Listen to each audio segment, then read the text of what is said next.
HR issues can kill you. One complaint against your company can turn your world upside down.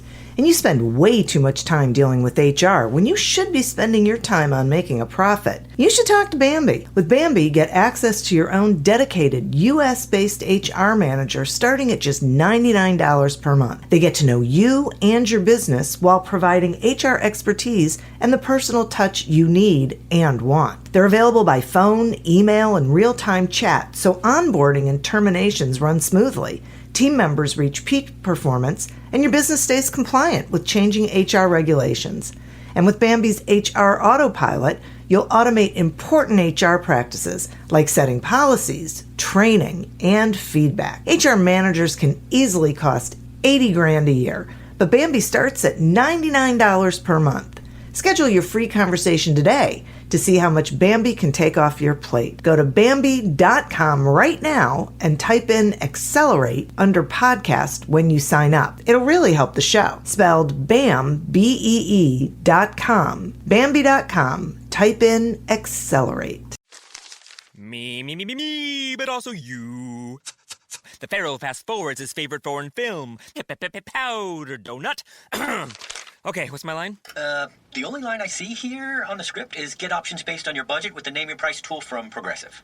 Oh man, that's a tongue twister, huh? I'm sorry, I'm gonna need a few more minutes. Bulbous Walrus, the Bulbous Walrus. The Name Your Price tool, only from Progressive. The owl ran afoul of the comatose coxswain. Progressive Casualty Insurance Company and affiliates. Price and coverage match limited by state law.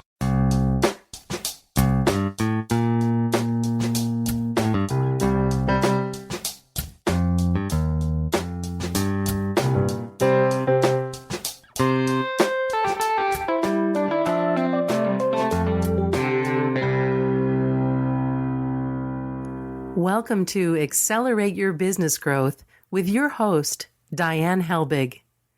Diane is a leading small business development and leadership coach, author, and speaker who is passionate about sharing valuable ideas, tips, and techniques with business professionals worldwide. Diane brings you the world's experts and gurus in all things business, whether it's sales, structure, social media, planning, or plateauing.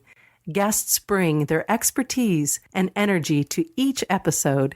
When growing your business is your focus, Accelerate Your Business Growth is the show to listen to.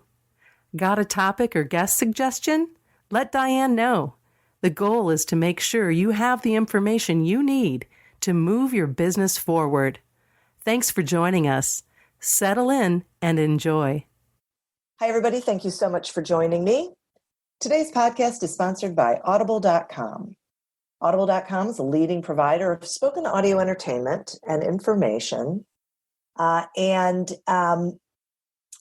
you can listen to audiobooks pretty much anywhere and at any time, they have more than just audiobooks. And in this time where things are a little crazy, it's nice to know that you can get things like guided meditation and Audible originals and news and just podcasts, all sorts of things on Audible that really make it incredibly valuable.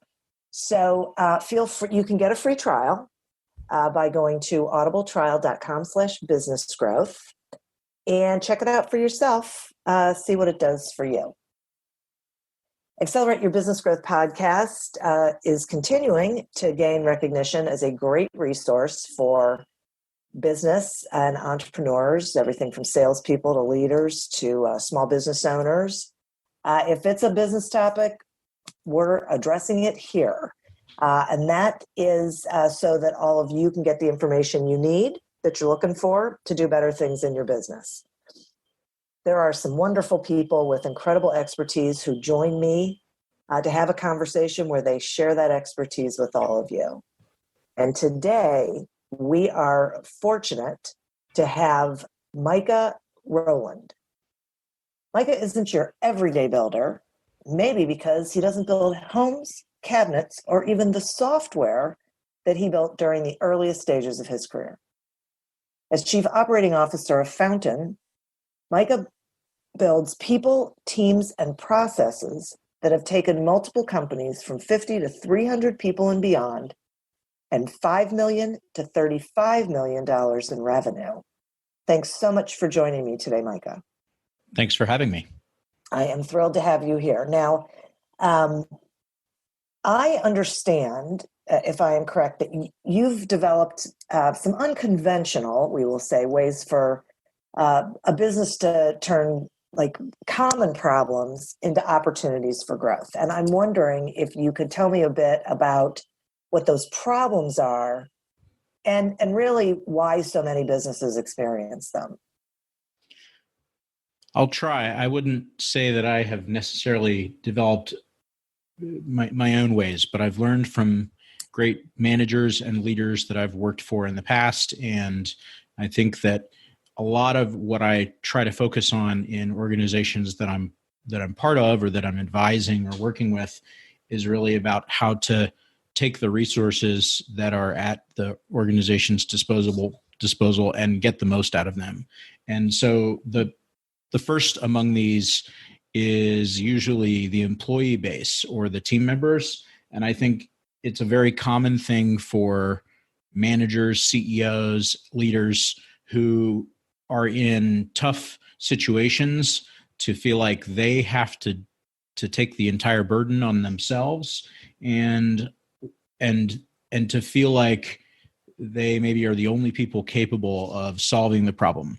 And I think the worst versions of this problem can actually turn into a CEO or a manager or a leader thinking that the folks in their team are not going to be able to contribute to solving the problem in a way that makes those very people disengaged and less likely to be helpful with the problem. So what I spend a lot of my mental energy on as a manager is trying to think of the ways that I can get every person on the team engaged in problem solving such that we bring the absolute best of the creativity and the hard work and the talent and resources that people have to bear on what is in front of us. And so the key insight there is to see people as part of the solution, not part of the problem. I think oftentimes people who wind up in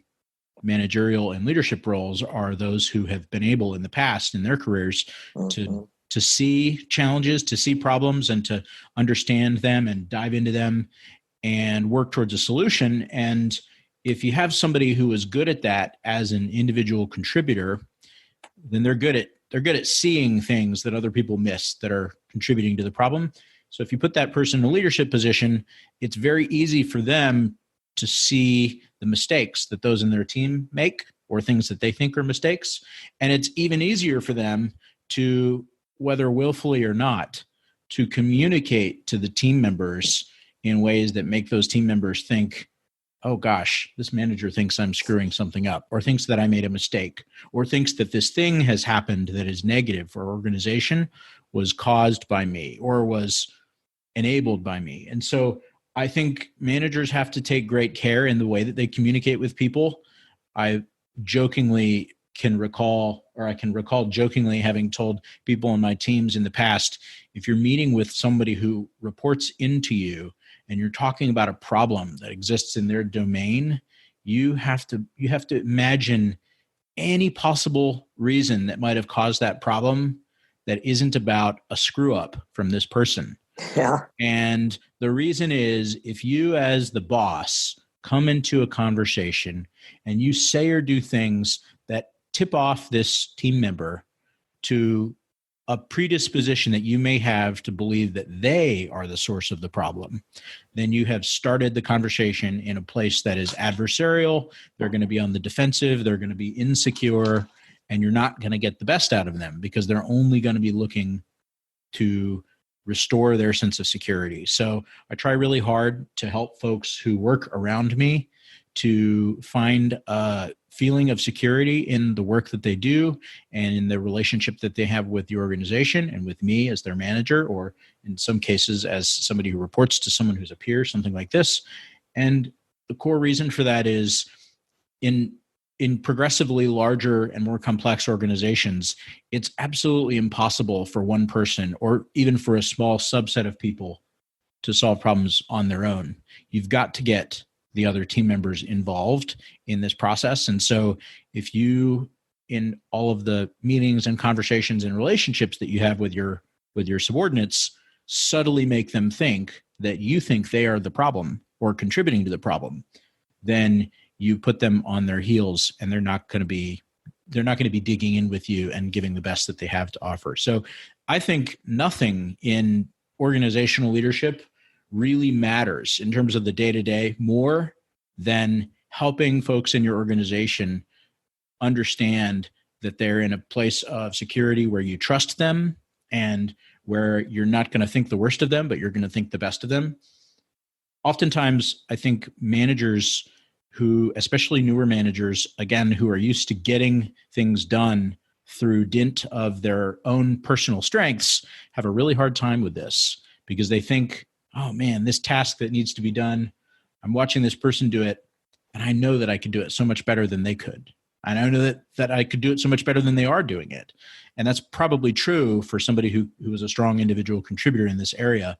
But the fact is, no manager is going to be able to replace the capacity of their entire team and be able to be effective as a manager as well. So that's a really big part of what I focus on in helping businesses to problem solve, whether I'm part of the business or advising the business or thinking about it with an outside perspective.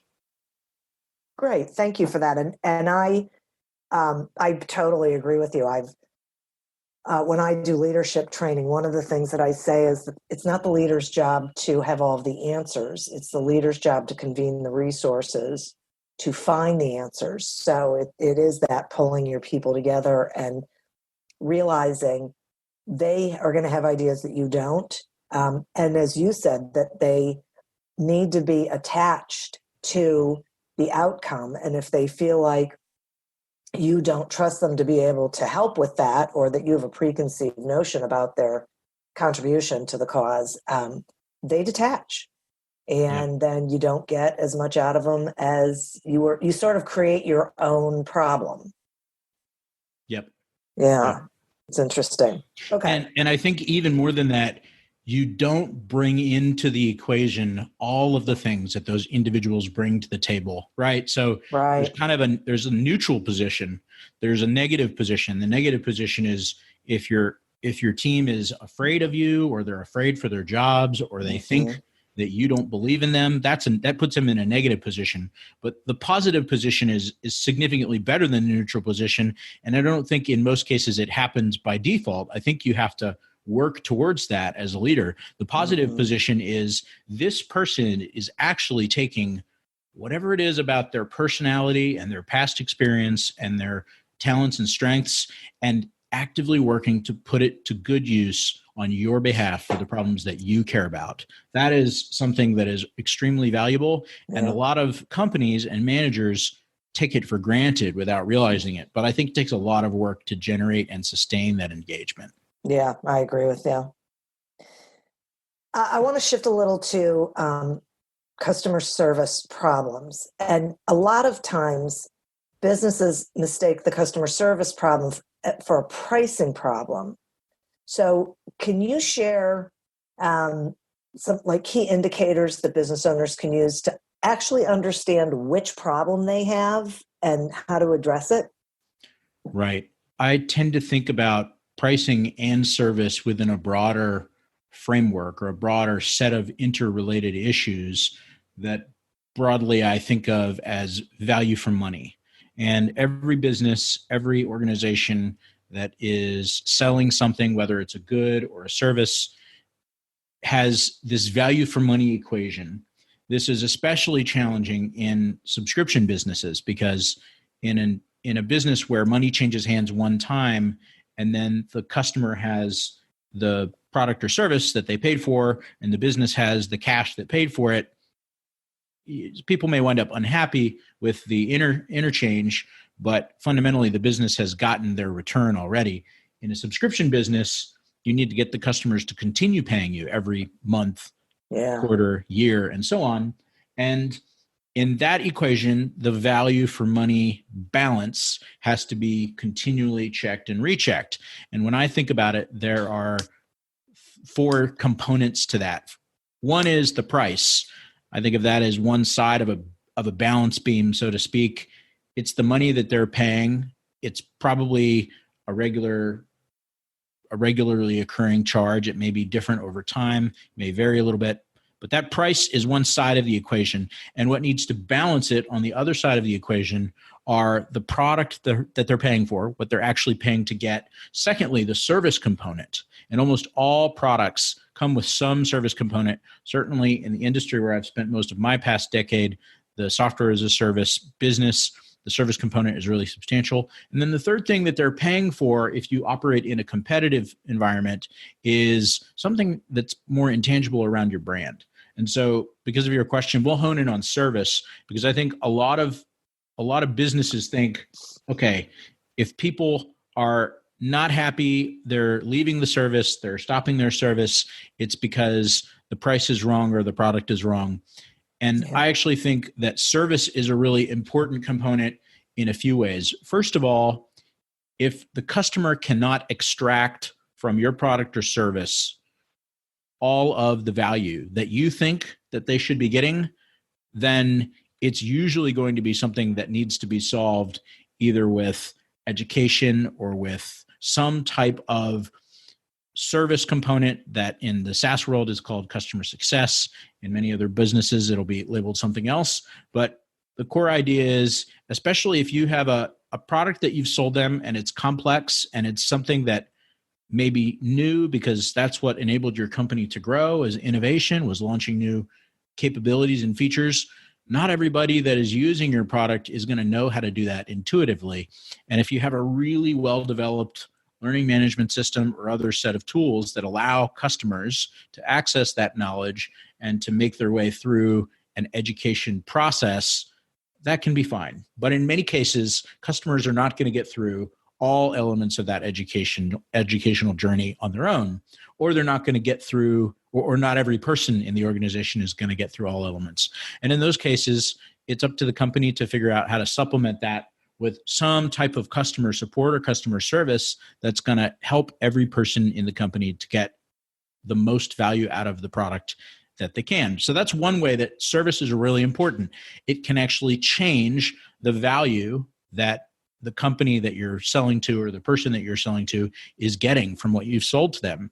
And that can, of course, counterbalance a price that at first glance seems too expensive because they weren't using everything that was part of the product, or maybe in some cases seems too expensive over time because you're raising the price or because the number of people in the organization that they want to use it expands and so forth. So that's one way. The second way is just the human touch that companies and people always value if they need to have help on something, whether it be something small or something much more complex.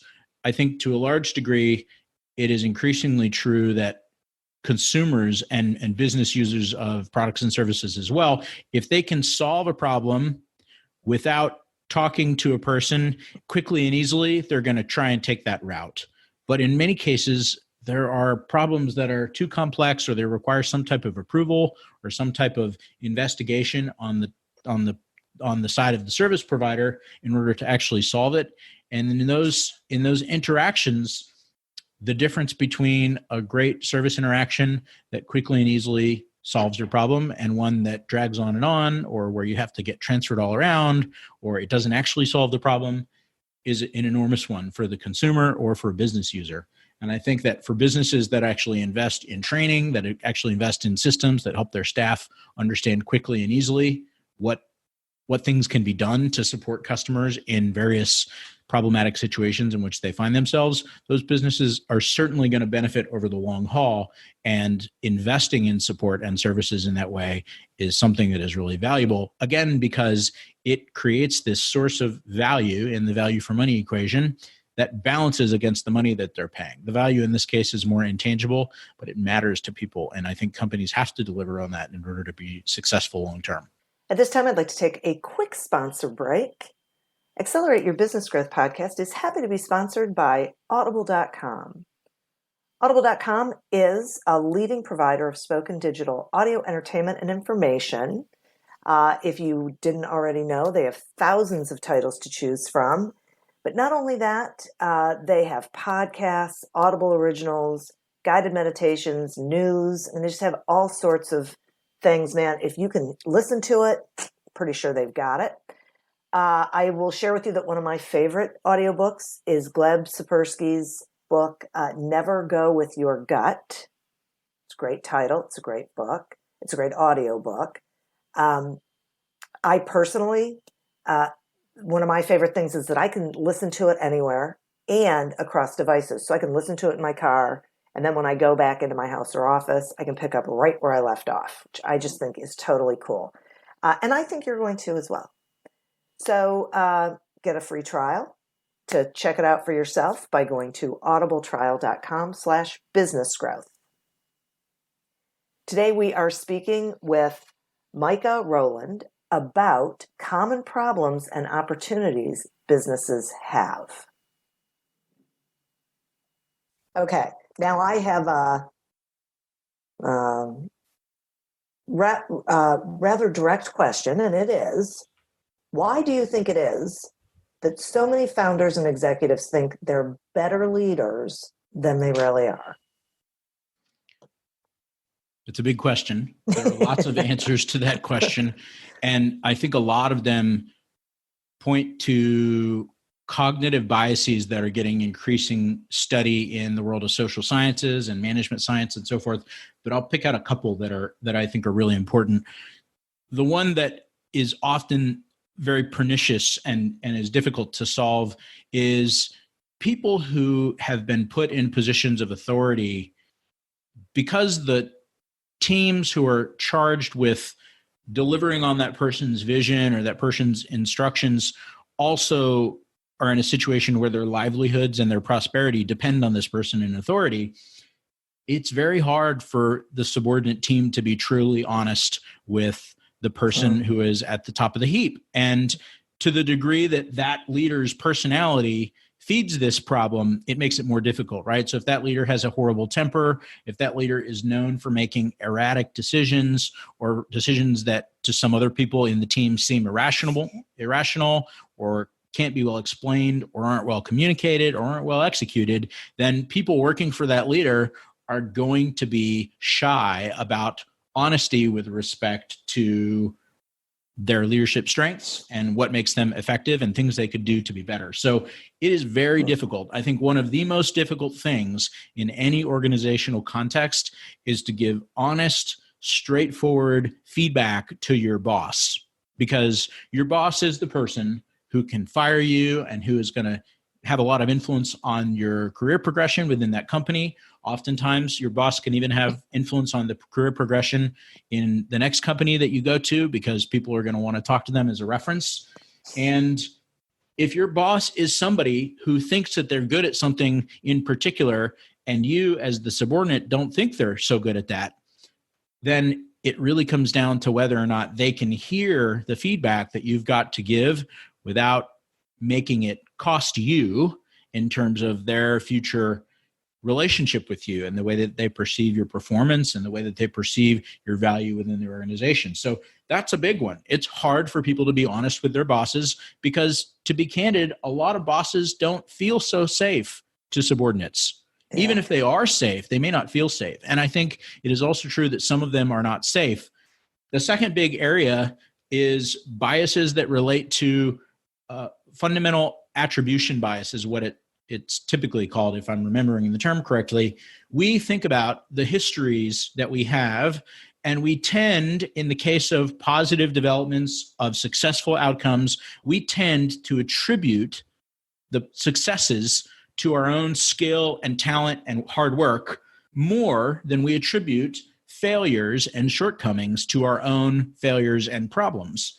And so if you have a company environment where, especially in an environment like Silicon Valley, where there's a lot of press that is paying attention to the biggest success stories, that is paying attention to the most successful founders, for people who found these companies, to the degree that they have successes in their past, they are going to, it's very difficult for them not to attribute those successes to their own strengths and weaknesses.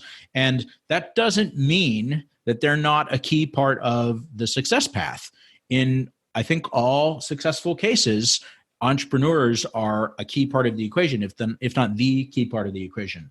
But in the little details, which is to say, the way that this person's personality actually holds the company back from growing more quickly than it could have, or the way that this person's personality, to think about our earlier discussion around getting the most out of your team members, this person's personality has a huge impact on how people in the company show up day to day and the work that they do, the quality of the work that they do, which of course is going to have a big impact on the company or organization's success going forward. And so the fundamental attribution bias is one that's really challenging. And if you think about what I said earlier about a boss's personality that impacts the way that they react to staff feedback, and you combine this with fundamental attribution bias, you got a dangerous combination of things. Because if that entrepreneur, and it's not always founders, it exists at every level in an organization, managers and so forth, if those people think that the reason the company has succeeded or is succeeding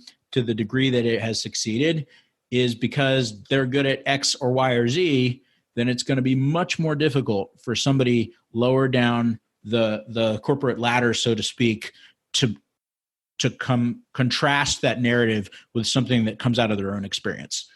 The third thing that I'll talk about is something that I think is particularly impactful in Silicon Valley companies, less so in larger, more established companies, which is in young companies that are full of young people, you oftentimes get a situation where many people are first-time leaders, first-time managers, and people who are first-time leaders and first-time managers have had less time to hone the craft of leadership and management, which makes them, getting back to the earlier point, probably a little bit less secure in their leadership. So it makes it harder for them to accept critical feedback. It makes it harder for them to understand what the different pattern that they could be applying to a given problem might actually be, because they haven't seen a lot of repetitions of these different problem types, because they haven't been in management or leadership for a long time. The second shortcoming that this creates over time is if you're in an environment and you're in a leadership role for the first time, and you're perhaps working for somebody, reporting into somebody who is in a leadership role that for them is the first opportunity they've had to lead at that level, it creates a cascading effect. If you have spent many, many years in a large company going through a sort of apprenticeship-driven model where you get to sit under the tutelage, so to speak, of more experienced, more senior leaders, watch how they do things in certain circumstances, watch how they navigate through problems that come up, uncertainties that come up, and then you have the opportunity in your first few experiences as a leader or manager to go to people like that and ask for advice, ask for help. You're far better equipped to be a good manager or a good leader.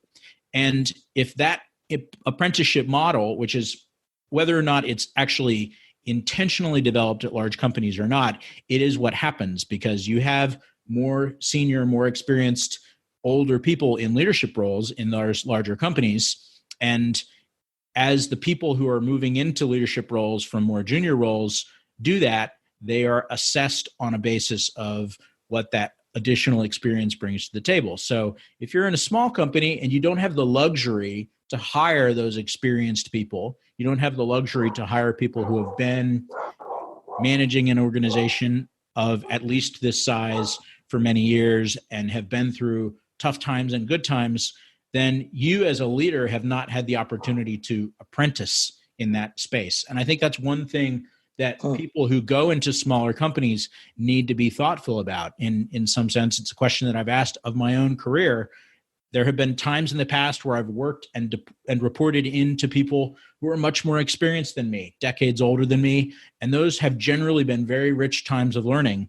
And if I go into a situation where I'm reporting to somebody who doesn't have that experience, then it doesn't necessarily mean that that person's not a good boss or somebody good to work for, but it does mean that there's less opportunity for me to learn from those 10, 15, 20 years of accumulated experience that my boss brought to the table in prior roles. And so if the entire company is built in such a way that makes it difficult, or for whatever reason, it hasn't happened that you have those experienced people in leadership roles, you miss out on what that apprenticeship model has to offer to people who are looking to learn the craft and the business of leadership and organizational management.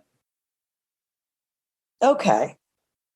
So can a company like diagnose that? And then are there things they can do to improve the self-awareness of the leadership team? Sure. I think there are lots of ways that companies can do this. I mean, I'm a big fan of a book called The 5 Dysfunctions. I'm forgetting the exact name, but the author's name is Patrick Lencioni. The 5 Dysfunctions of a Team, I think, is the name of the book. And this is a book that in a few of the organizations I've worked for, we've really tried to follow the advice. And fundamentally, it gets back to these same questions of, do people in your organization feel secure enough that they can hear difficult to hear things about their professional capabilities or lack thereof? And so I think for somebody who is overseeing an organization and who's charged with building a leadership team and developing that leadership team broadly over the course of some period of time, really what you have to do is you have to make sure that everybody on that team is secure enough in their role that you can give them hard feedback, that their peers can give them hard feedback, and that their subordinates can give them hard feedback. I think that's the fundamental basis that is required in order for teams to change and improve their self-awareness is security. People don't feel secure. Even if they are self-aware, they're not going to allow you to weigh in with things that make them look bad or feel bad because they're afraid.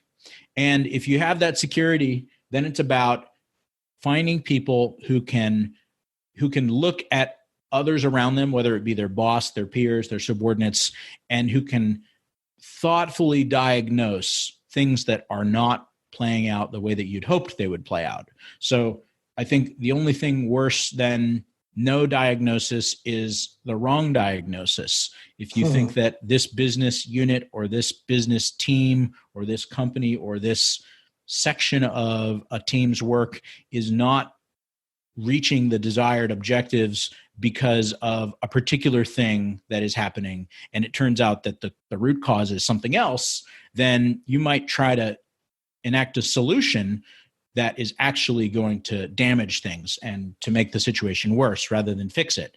And so I think this is a really important topic for leadership teams today, because it's very easy for people to say, oh, I don't like finger pointing.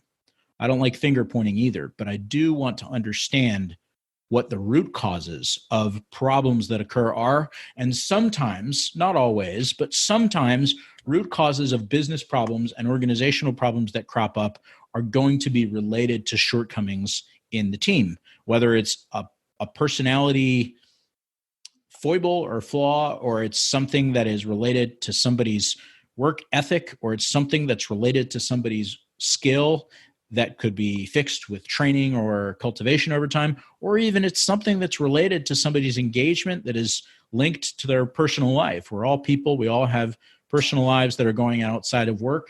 And so having people be secure, and then having people who are good at diagnosing and communicating. That's the third part, is once you've diagnosed in a thoughtful and oftentimes a quantitatively enabled way, or quantitatively backed up way with numbers and statistics to tell you which parts of the org are not working well and help you understand why that might be the case, then you have to be able to communicate that diagnosis and craft a solution to the people who are going to be part of the solution. And so again, if you have a team that has members that don't feel secure, they may not be open to that part of the solution because it's a threat to them. By the same token, if people are secure and you've diagnosed the problem really well and you have a solution in mind that is targeted at that diagnosis, then generally speaking, people are going to be open to enacting or to being part of enacting that solution because that's going to make them more successful in their job. And most people that I know, most people in the business world today, they are interested in getting better at their job. They are interested in growth and development. It's very rare that I see somebody who isn't interested in that. And even in the rare cases that it does happen, usually it's a temporary scenario that links to something going on in their life that makes them care less right now about work than they do about something else. So I think number one, security, building an environment where people feel safe and people know that even if they make mistakes or their flaws are exposed in the public light, not that you would do that intentionally, but if that does happen, where they're not going to be exposed to huge downside because of it. Number two, good diagnosis and understanding which root causes lead to which problems, then crafting solutions that are going to solve those root causes, and then communicating with people in such a way that they're going to get on board with and be part of the solution. So that, I think, applies to leadership teams just as much as it does to folks further down in the organization on the front lines, because the leaders are people who have their own insecurities as well, and they oftentimes are in a position where mistakes in their work or problems in their area of responsibility have an even higher set of stakes attached to them. You have more possibility of, quote, looking bad in front of larger numbers of people if one of your problems is aired out there for everyone to see. So it takes greater care on the part of the CEO or the leadership team of the company to make sure that folks who are in leadership roles actually can be part of the solution rather than becoming defensive and worrying about their reputation and saving face in that sort of context. Okay, great. That was like tremendously valuable. I appreciate the ideas that you've shared. I think this is so valuable I think so many leaders don't realize how they're coming across, how they're being perceived. As you were talking, I was thinking about experiences I've had with leaders, like, places I've worked and where egos are fragile and, leaders aren't necessarily as confident as you were saying. And then you add in that they're not terribly nice. It creates a real dysfunction in the whole company because people don't speak up. They speak up to each other, but they don't speak up to the leader or to the leadership. And a lot of times I found that the best things don't happen because no one will say anything. Right. So, I really appreciate it. I think this is like really, really valuable. Can you tell the listeners, how they can find you and a little bit about Fountain? Sure. I'm available on LinkedIn. And if people ping me on LinkedIn, just mention that you heard my name or encountered my name on this podcast so that I know where the connection request is coming from. I get a lot of connection requests that I ignore because it's somebody who I don't know or seems to be trying to sell something that I'm not interested in. I'm happy to connect with folks via LinkedIn who encounter me via this podcast. And Fountain, of course, like most companies these days, has a LinkedIn page as well. You can check out our page there, and you can also read about the company on our website and find out more about our products and services at get.fountain.com. Terrific. Thank you. Thanks for joining me. And listeners, thank you. You are the reason we are bringing you these wonderful guests with this expertise. I'd also like to thank our sponsor, audible.com. Get your free trial. Go over to audibletrial.com/businessgrowth. Sign up. Explore the audiobooks, the programs, everything they have to offer.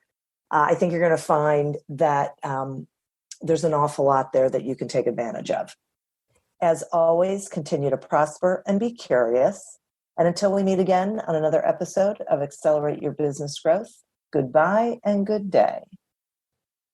Oh, what's this? Zenni's 3D virtual try-on. Pretty cool, right? Wait, are those prices real? Do they have glasses for men? Yep, they also have affordable blue light glasses. Seriously? At those prices? Get them all. I like where this is going. Zenni.com. Prescription glasses starting at $6.95. Me, but also you. The Pharaoh fast forwards his favorite foreign film, Powder Donut. Okay, what's my line? The only line I see here on the script is get options based on your budget with the name your price tool from Progressive. Oh man, that's a tongue twister, huh? I'm sorry, I'm gonna need a few more minutes.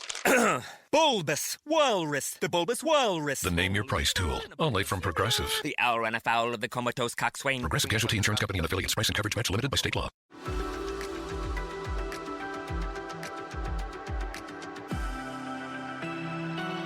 Are you tired of the same old productivity hacks? Have you read the top 20 books on effectiveness, and yet your workdays and email inbox still causing anxiety, burnout, and even depression?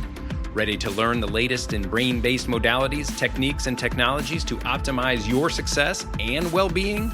Welcome to the Focus to Evolve podcast, where we'll illuminate your path to spacious productivity and balanced thriving. Each week, we dive into deeply insightful and immediately impactful methods to help you become highly effective while promoting health, profitability, and well-being.